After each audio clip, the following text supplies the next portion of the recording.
আসসালামু আলাইকুম, আমি তাসফিয়া নুসরাত। আজ আমি তোমাদের সাথে আলোচনা করব এইচএসসি ইংলিশ ফার্স্ট পেপারে ইউনিট 1 লেসন 1 দ্য প্যারট টেল নিয়ে। আমি আজকে শুধুমাত্র ফার্স্ট পেজটা নিয়ে আলোচনা করব। নেক্সট ক্লাসগুলোতে আমি বাকি অংশগুলো নিয়ে আলোচনা করব। তো চলো শুরু করা যাক। Once upon a time there lived a bird. কোনো এক সময় সেখানে একটি পাখি বাস করত। ইট ওয়াজ আনলেটার্ড। সে ছিল অশিক্ষিত। It sang but couldn't recite a word of scripture. সে গান গাইতে পারতো, কিন্তু হিন্দুদের যে শাস্ত্র রয়েছে, স্ক্রিপচার মানে হচ্ছে শাস্ত্র সে আবৃত্তি করতে পারতো না। ইট হোপড মানে হচ্ছে লাফালাফি করা। ইট hopped and it flew.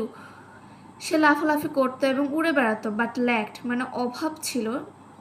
Lack মানে অভাব থাকা এবং ল্যাকড মানে হচ্ছে অভাব ছিল অল সেন্স অফ ম্যানার্স, অর্থাৎ সে লাফালাফি করতো, উড়ে বেড়াতো, কিন্তু তার ম্যানার্সের অভাব ছিল। The king says such a bird is of no use. রাজা বললেন যে এ ধরনের পাখির কোনো কাজে আসবে না। Yet, তবুও it devours fruit from the forest, bringing down the profits of fruiterers in the royal market. তবুও সে গোগ্রাসে বন জঙ্গল থেকে মানে অর্থাৎ বন থেকে বা জঙ্গল থেকে গোগ্রাসে ফল খেত এবং ফ্রুটারার্স রয়্যাল মার্কেটের যে ফ্রুটারার্সদের প্রফিট ছিল সেটা সে কমিয়ে দিচ্ছিল। হি সামান্ড দ্য মিনিস্টার্স। তিনি মন্ত্রীকে ডেকে পাঠালেন এবং কমান্ডেড এডুকেট দ্য বার্ড, এবং আদেশ দিলেন পাখিটিকে শিক্ষা দাও মানে শিক্ষিত করো। The task of educating the bird fell on the king's nephew his sister's son. এই টাস্কটা মানে এই কাজটা রাজার ভাগ্নেদের ওপর পড়লো, যারা ছিল তার বোনের ছেলেরা। The learned man of the court deliberated long.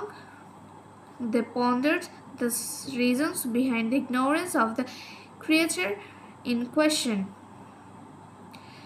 Learned man মানে অভিজ্ঞ লোকেরা, শিক্ষিত লোকেরা তারা কোর্টে বসে মানে আলোচনা সভায় বসে আলোচনা করলেন, অনেক সময় ধরে আলোচনা করলেন। তারা তারা তারা এই প্রশ্নবিদ্ধ প্রাণীটির এই ইগনোরেন্সের অশিক্ষিত হওয়ার যে কারণটা, সে কারণটা তারা বের করতে চাইলেন। The conclusion, the birds nest made of straw and টুইগস could not hold much knowledge. তারা এই সিদ্ধান্তে আসলো যে খড়কুটো বা ডালাপালা দিয়ে তৈরি পাখির বাসাটি জ্ঞান ধরে রাখতে পারে না। Therefore the first thing needed was a proper case.